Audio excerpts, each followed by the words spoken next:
In today's video, I'm going to show you how to download GOG.com the right way, step by step, so you can get access to GOG Galaxy quickly and easily. If you've been trying to find the official download page and want a simple walkthrough without confusion, this tutorial is for you.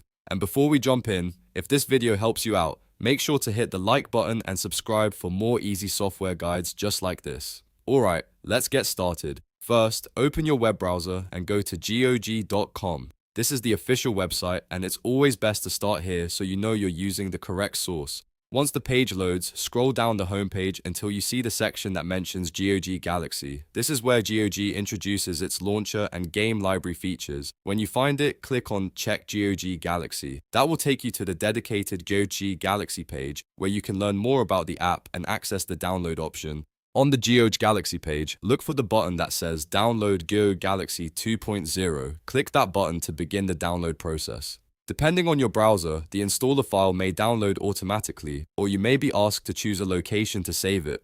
If that happens, just pick a folder you'll remember, like Downloads or Desktop, and wait for the file to finish downloading. Once the download is complete, you can open the installer and follow the on-screen setup instructions to install GOG Galaxy on your computer.